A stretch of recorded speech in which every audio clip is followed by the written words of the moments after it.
नमस्कार, हुनबिल टीवी देख रहे हैं आप। मैं हूं आपके साथ विशाल गर्ग। खबरों की शुरुआत करेंगे। मुख्यमंत्री पुष्कर सिंह धामी दिल्ली दौरे पर हैं, जहां सीएम ने नई दिल्ली के चाणक्यपुरी में उत्तराखंड राज्य अतिथि गृह उत्तराखंड निवास का लोकार्पण किया। सीएम धामी ने उत्तराखंड निवास का भूमि पूजन भी किया।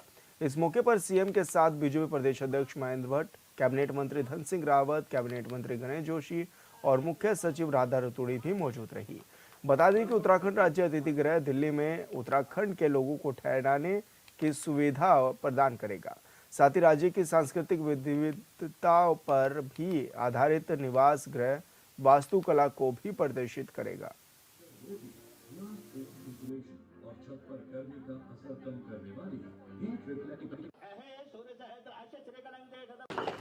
मैं चाहता हूं कि इस भवन में हमारे जो पारंपरिक जो व्यंजन हैं, जो हमारे पूर्वजों के द्वारा हम सबको विरासत में दिए गए हैं, उन व्यंजनों को इसमें परोसा जाए। साथ ही हमारे प्रधानमंत्री जी के नेतृत्व में जो विश्व के अंदर श्री अन्न का प्रचार प्रसार हुआ है और पूरे विश्व ने ये माना है कि श्री अन्न हमारे लिए स्वास्थ्य की दृष्टि से भी बहुत ही उत्तम होता है, तो श्री अन्न उत्पादों और जैविक उत्पादों की बिक्री के लिए भी यहाँ पर एक विशेष काउंटर की व्यवस्था हो। इसके अलावा जो हमारे उत्तराखंड की पहचान है, हम सब राधा जी ने जो धारण की है टोपी, हमारे प्रधानमंत्री जी ने 26 जनवरी 2022 को 26 जनवरी के दिन इसको धारण किया था और उसके बाद से पूरे देश दुनिया में इसको मान्यता मिली है। तो एक टोपी है, हमारा पिछोड़ा है, शाल है, जैकेट है, जो भी हमारे यहाँ के मुंशियारी के या उधर मलारी से उत्तरकाशी में अनेक स्थानों पर जो अच्छे अच्छे शॉल बनाए जाते हैं, अच्छे अच्छे मफलर जैसे स्टॉल बनाए जाते हैं, उन सभी को यहाँ पर उनकी बिक्री की व्यवस्था हो। क्योंकि वो जो उत्पाद हैं या जो इस प्रकार के निर्माण हैं, इस प्रकार के हमारी बहनों के द्वारा, स्वयं सहायता समूह के द्वारा जो बनाए जाते हैं, वो अपने आप में बहुत ही उत्तम उच्च गुणवत्ता के होते हैं।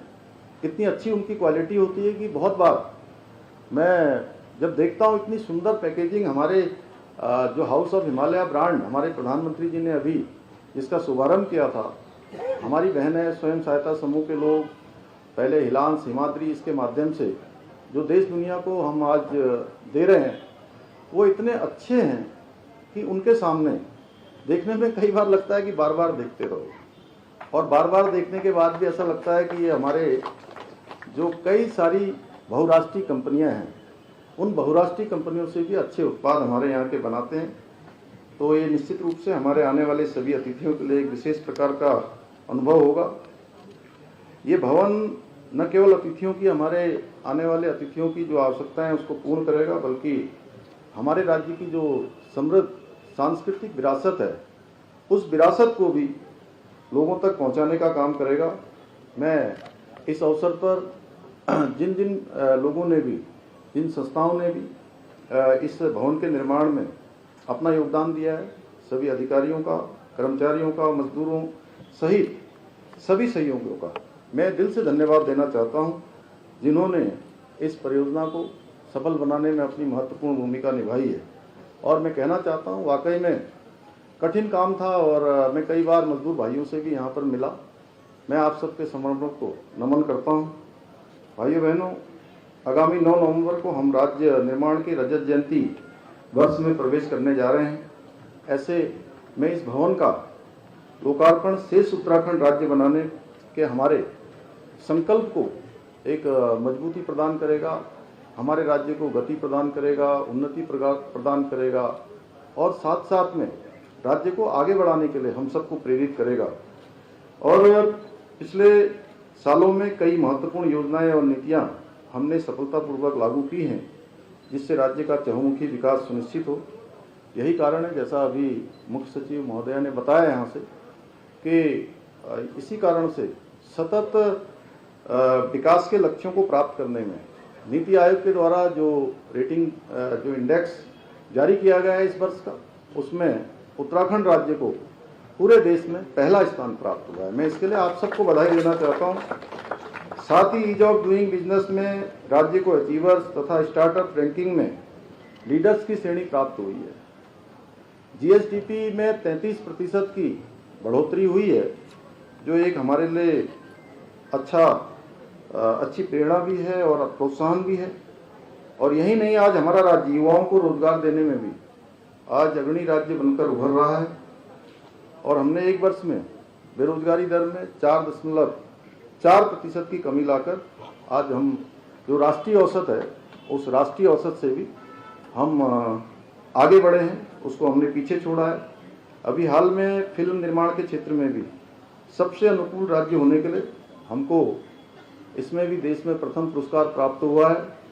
इसके अलावा हमारी सरकार ने राज्य हित में अनेक ऐतिहासिक निर्णय लिए हैं, जैसे कि अभी आज सबसे बड़े प्रतीक के रूप में हमारे सामने साक्षात रूप से आदरणीय रंजना प्रकाश देसाई जी आज हम सबके मध्य में हैं। तो यूसीसी लागू करने की दिशा में कदम उठाने वाला पहला राज्य हमारा देश का उत्तराखंड बन गया है। जल्दी ही हम उसको लागू करने की दिशा में भी काम करने वाले हैं। हमने प्रदेश में देश का सबसे प्रभावी नकल का कानून लागू किया है, जिससे कि युवाओं के साथ कई वर्षों से हो रहे खिलवाड़ पर रोक लगाने में महत्वपूर्ण भूमिका निभाई है। और प्रदेश के अंदर नौजवान युवाओं में, प्रतिभागियों में एक विश्वास पैदा हुआ है, आत्मविश्वास बढ़ा है, उनके माता पिता का भी। केदारनाथ उपचुनाव के लिए अब महज 2 हफ्ते का समय बाकी रह गया है। इसको लेकर बीजेपी ने केदारनाथ में स्टार प्रचारकों के कार्यक्रम को भी बड़े स्तर पर कराने का फैसला लिया है, जिसमें मुख्यमंत्री पुष्कर सिंह धामी से लेकर पार्टी के वरिष्ठ नेताओं के कार्यक्रम केदारनाथ में आयोजित कराए जाएंगे। वहीं बीजेपी प्रदेश प्रवक्ता कमलेश रमन का कहना है कि केदारनाथ उपचुनाव के कार्यक्रम के लिए रूपरेखा भी तैयार कर दी गई है।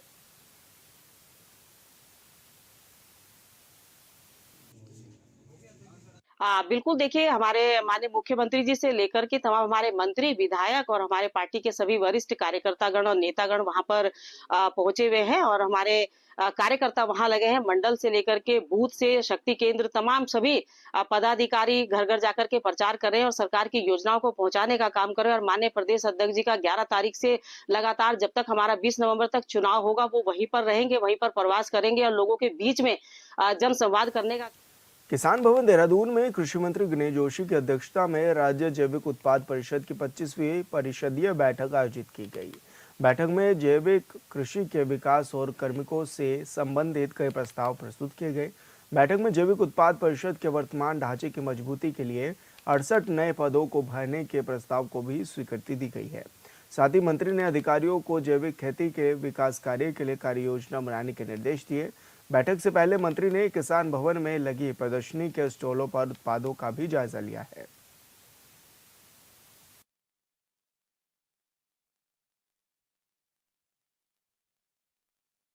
माननीय मुख्यमंत्री जी का आभार व्यक्त करता हूँ कि जैविक उत्पाद परिषद का किया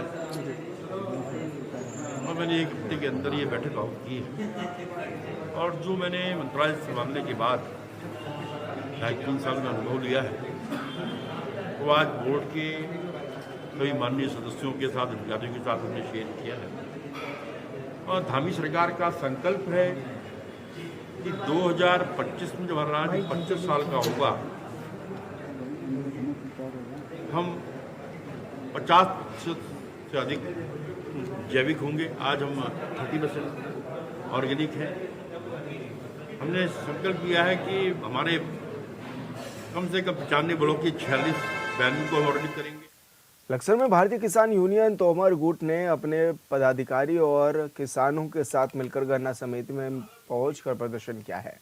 इस दौरान उन्होंने खाद की किल्लत को लेकर जमकर हंगामा भी किया। वहीं गन्ना सचिव के जल्द डीएपी खाद उपलब्ध कराने के आश्वासन पर किसान शांत तो हो गए, लेकिन अब मांग पूरी न होने पर उन्होंने उग्र आंदोलन की चेतावनी भी दे दी है।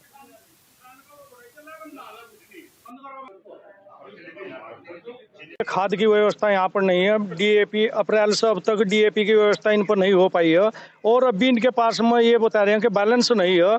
हमें नहीं पता बैलेंस है नहीं है। किसान के लिए डीएपी और यूरिया दोनों चीज हमें फसल बोने से पहले यहाँ पर मौजूद चाहिए है। उन्होंने आज इनको बोल दिया है या तो ये अपनी व्यवस्था कर लें, नहीं तो हम फिर अपनी तैयारी के साथ में यहाँ पर चाहे धरना भी देना पड़े चाहे कुछ भी, और पूरे जोर शोर से भारतीय किसान यूनियन तोमर किसानों के लिए लड़ाई लड़ती रहेगी। सचिव साहब से आज मिले हैं हम। खाद यहाँ पर नहीं है, काफ़ी दिनों से नहीं है, और अगर ऐसा ही चलता रहा तो हम यहाँ पे धरना प्रदर्शन भी करेंगे और जोर शोर से करेंगे।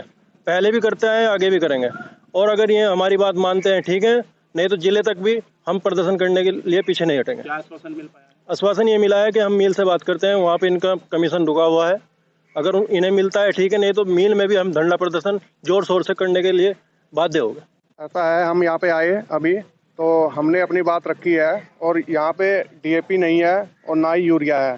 तो हमने अभी बोला है इनको, तो इन्होंने बोला है जी वहाँ जो गन्ना मिल है वहाँ से हमें कमीशन नहीं मिला है, तो अगर कमीशन जल्द से जल्द अगर मिलता है तो ठीक है, नहीं तो वहाँ से वार्ता करके उसके बाद जैसे भी जो भी रूपरेखा बनेगी हम धरना प्रदर्शन करेंगे। रुड़की में रेलवे ब्रिज के पास पीडब्ल्यूडी की तरफ से बनाए जा रहे निर्माणाधीन पुल का स्ट्रक्चर गिरने के मामले में 3 सदस्यीय जांच समिति टीम रुड़की पहुंची हुई है, जहां टीम ने पुल का निरीक्षण किया और पुल का स्ट्रक्चर गिरने की जांच की।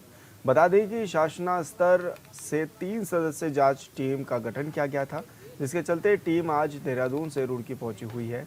वहीं निरीक्षण के बाद मुख्य अभियंता राजेश चंद्र शर्मा ने बताया है कि रिपोर्ट उच्च अधिकारियों को शाम तक सौंप दी जाएगी।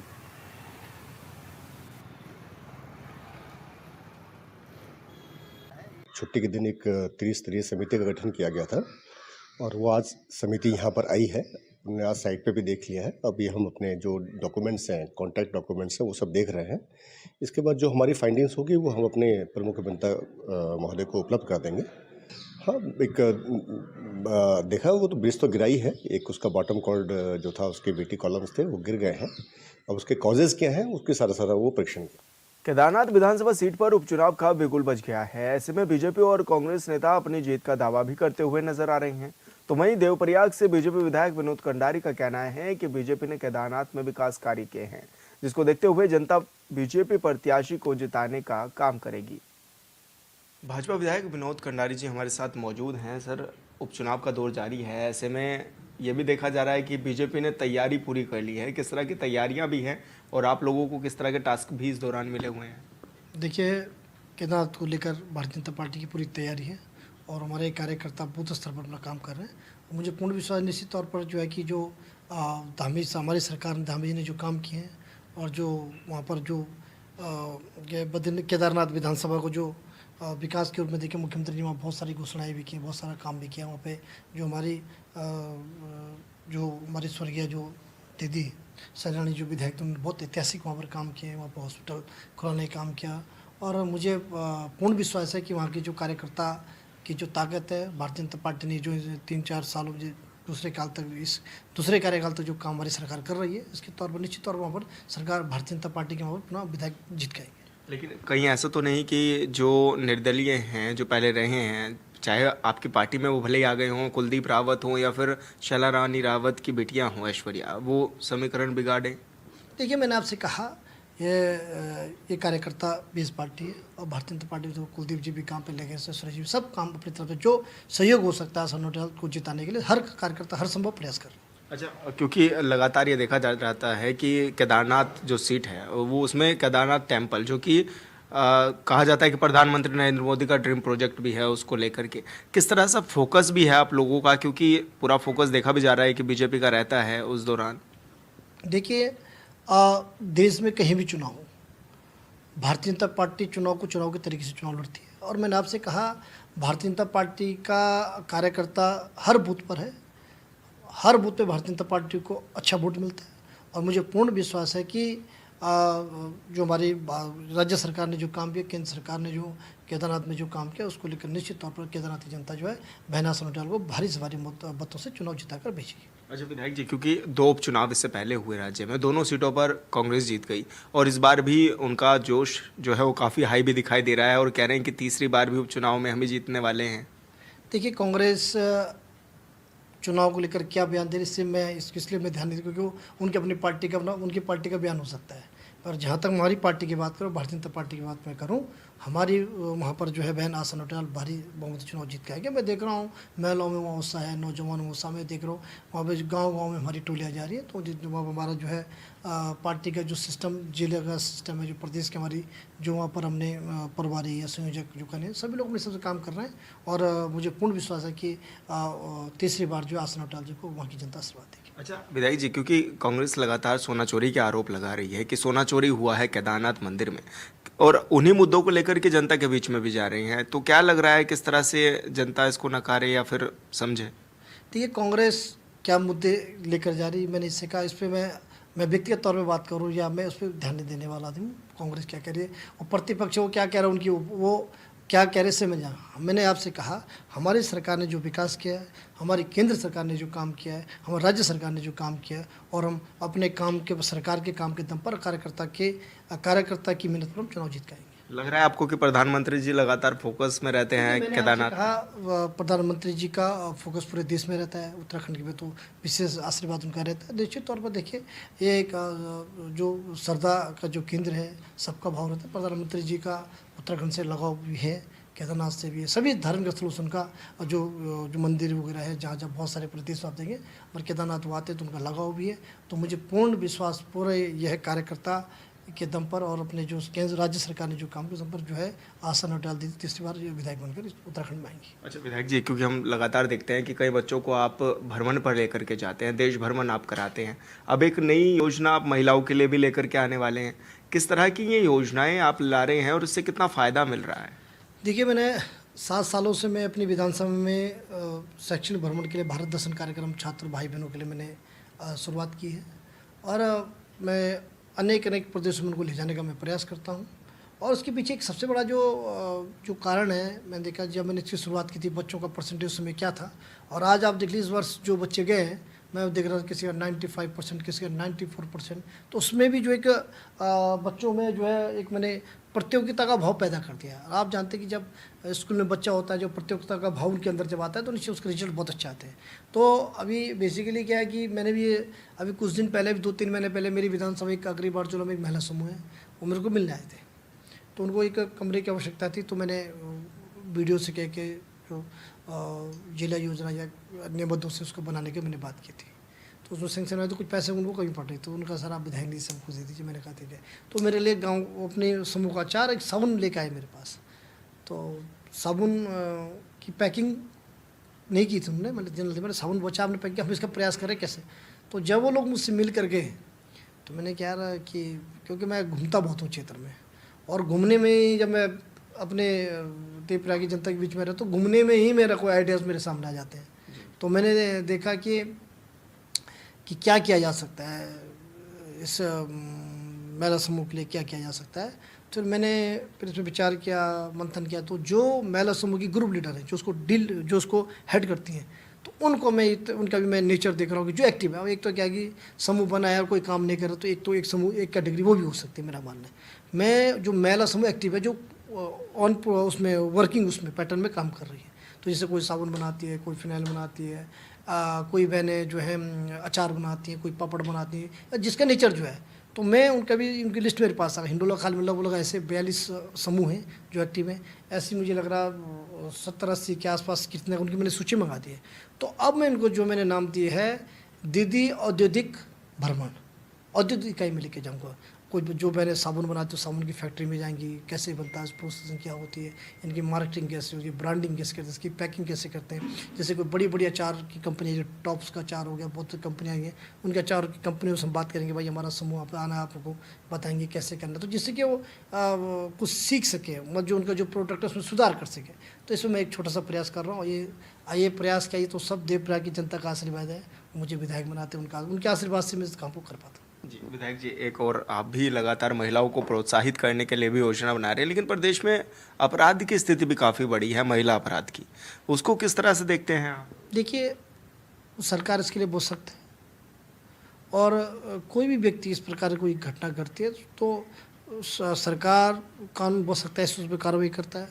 और आपने देखा कि कई घटनाएं घटी हुई हैं जिसकी आपने बात किया। तो सरकार का यह है कि जो उसमें इन पर कार्रवाई की जाती है, हर संभव सरकार का प्रयास और सरकार ने इसमें कड़ी से कड़ी कार्रवाई की हुई है। विधायक जी, चारधाम यात्रा लगातार चलती है हर साल, इस बार आंकड़े कम देखने को मिले हैं और विपक्ष ये सवाल उठा रहा है कि सरकार की नाकामी रही है। इसको क्या आप भी देख रहे हैं या आपदा इसके पीछे की वजह मान रहे हैं आप? देखिए, अब आपने जो आंकड़ों की बात की, ये मेरे संज्ञान में नहीं आंकड़ा, क्योंकि मेरे पे डाटा अगर मेरे पास हो तो मैं कहता। तो मुझे लगा सरकार यात्रा बहुत अच्छे ढंग से चल रही है और निश्चित तौर पर जो आपने आंकड़ों की बात की मेरे संज्ञान में नहीं किया इस बार का आंकड़ा, क्योंकि अगर मेरे पास आंकड़ा हो तो मैं आपको प्रत्यक्ष तो बता देता। जी, तो आपदा कुछ चुनौती मानते हैं आप?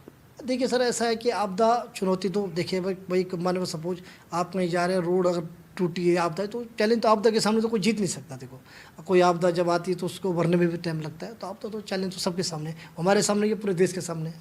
जी, अभी फिलहाल में एक हादसा भी हुआ है, आपने भी देखा होगा, अल्मोड़ा में 36 लोगों की जान भी चली गई। किस तरह से आप उस हादसे को भी देखते हैं, क्या कहेंगे? ये बड़ी दुखद हादसा है और मैं भगवान से प्रार्थना हूँ दिव्य आत्मा को अपने श्री चरणों में स्थान दे। और माननीय मुख्यमंत्री जी भी वहाँ गए थे और जो भी जांच का पहलू उसके भी उन्होंने आदेश कर दिए।